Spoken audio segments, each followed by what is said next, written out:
If I can't keep my head held high enough, I'll just speak love and watch the smiles come, bring my spirits up. There's some shit I like to fix, but I still know that I'm blessed. Hi guys, welcome back to our channel. I took a little break from the Kristin case. It's been a few weeks since the October 18th, 2022 guilty verdict of Paul. Of course, we know it was a split verdict and Reuben was found not guilty. As of today's date, when I'm producing this, November 9th of 2022, there hasn't been much news from the jurors. I was hoping to hear some feedback from them. We might have to wait for the book. The only one that's spoken out so far has been one of Reuben's jurors. The judge did give them all permission to speak or not speak on their jury experience. And so far, like I said, there's only one that I've been able to find that made a statement. The statement was made pretty quickly after the verdict. And this juror spoke out. I was a bit surprised at their comments, and it raised more questions and concerns for me than any answers. This interview with Reuben's juror came out as a local Slow Tribune special, and then Reddit later covered the story as well. So here's some of what the juror stated. The main point was that Paul's jury got it wrong. He said there was no hard physical evidence to convict Paul or Reuben. This jury remains anonymous for safety reasons.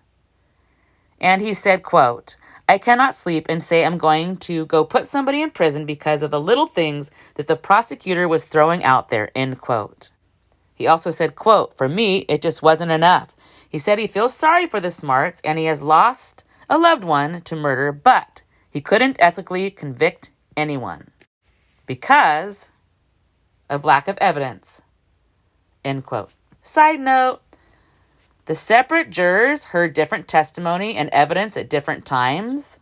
They were restricted from hearing some of Paul's evidence and vice versa, so keep that in mind. The juror described some of the jury process in the beginning. They considered if a murder could have happened as prosecution presented without Reuben knowing. They reviewed and discussed the evidence against Paul because there was no reason to convict Reuben if they didn't feel Paul had done it. Once they decided Reuben would have to have known if a body was under his deck, they examined that evidence. Okay, are you ready for the next commentary from this juror? This is going to answer some of what we've been wondering as far as how the jurors perceive the process and the players involved.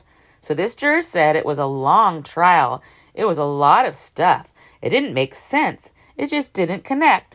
It was boring. There wasn't a whole lot there. No semen, no hair, no blood, or anything found in Paul's dorm room connected to Kristin. He said the blood under the deck could have been ferret or higher primate blood. Side note, what? Okay. The jurors said they dug up his house and didn't find anything. Side note, thank goodness Paul's jury saw it much differently based on all the evidence presented to them. Back to what this juror said.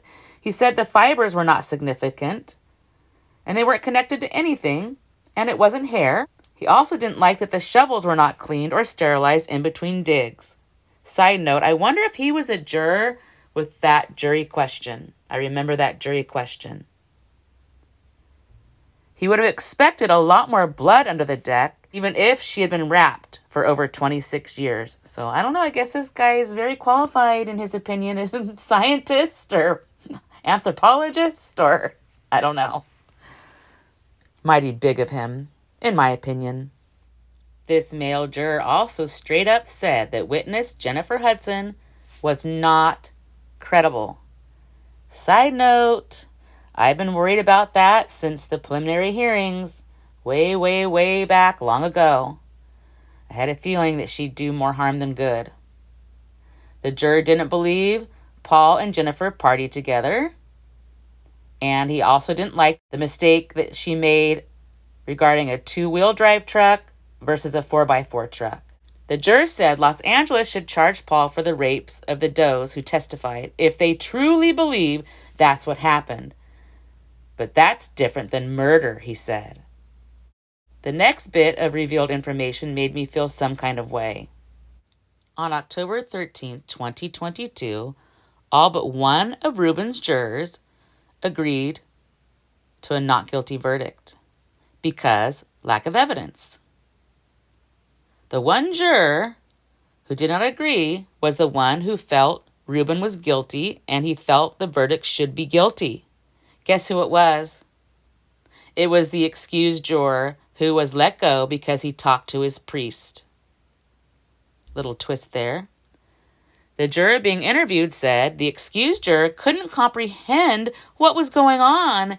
He couldn't see how Reuben could not be guilty, even though the other jurors had decided to not convict. Once the juror who felt Reuben was guilty, after he heard all the evidence, was excused and replaced, then the jurors walked the replacement alternate juror through how they decided. They took a day discussing if there was enough evidence to convict, and after the weekend, the alternate juror came back with the same conclusion.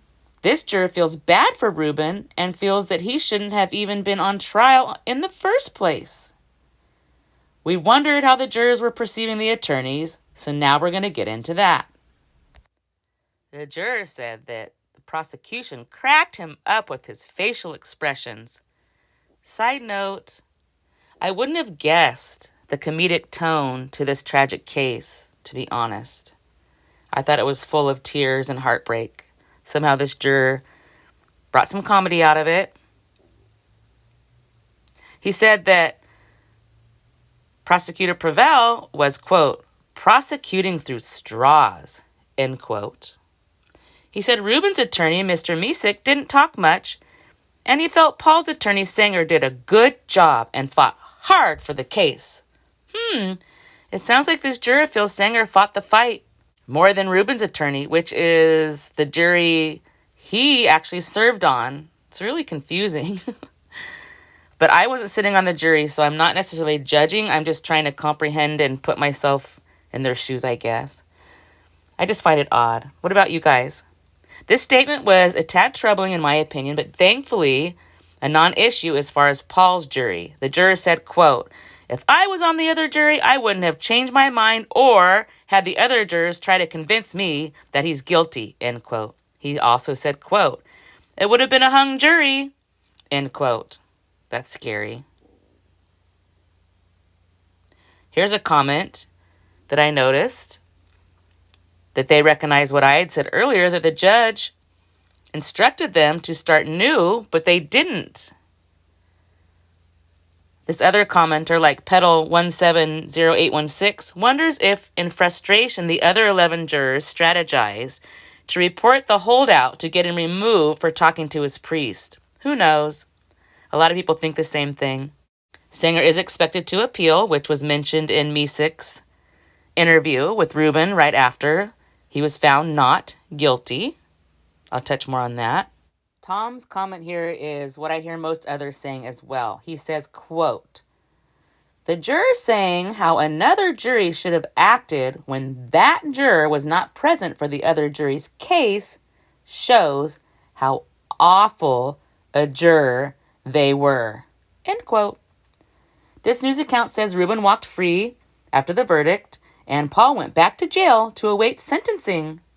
That visual is very satisfying for me. And no, this is not about revenge for me, but more about protecting everyone, especially females, from Paul, who is now a convicted murderer, not alleged, convicted. I still hold out hope that Paul or another party who knows where Kristin is will lead to her. The expected appeal may delay that possibility, but I will never give up hope that she'll be recovered. When media approached Sanger and asked if he plans on filing an appeal, he said, quote, I don't comment on pending cases. The case is still pending. That's all I have to say. And then he left the courthouse. Sounds like he might be a little butthurt. If you follow the trial, you are aware of the multitude of motions for mistrial Sanger attempted, and all were denied by Judge O'Keefe. This reporter notes that Sanger may claim mistakes were made during the trial and asked the judge to throw out the verdict. As of today, though, 11/11 of 2022, no appeal has been filed. It's doubtful the verdict will be thrown out. As noted here, Judge O'Keefe is very well regarded and very thoughtful, making the route through an appeal which is very difficult to win. Side note, in my opinion, Judge O'Keefe handled the challenges during the trial very well and ran a tight ship. Shout out to Judge O'Keefe. And I've also noticed powerful female judges in high-profile cases lately, and they've just done such a good job amongst these major challenges. You guys probably have followed or seen clips of these trials. Moving on, I feel that Judge O'Keefe was hyper-aware of guarding against mistrial and or appeals, and 26 years is long enough. I hope there's no more wasted time, money, or heartache on Paul. The focus should shift on finding Kristin and not dealing with Paul's sorry ass. As always, I'll keep you posted with any updates. We are expecting, of course, an update December 9th, 2022, 9 a.m., Department 4 at the Salinas Courthouse in Monterey County, where Paul will face his sentencing. If there's anything before then, I'll let you guys know. Thanks for watching. Hashtag find Kristin Smart. If I can't keep my head held high enough, I'll just speak love and watch the smiles come. Thanks for watching. Bring my spirits up. Don't forget to stop and smell the flowers. There's some shit I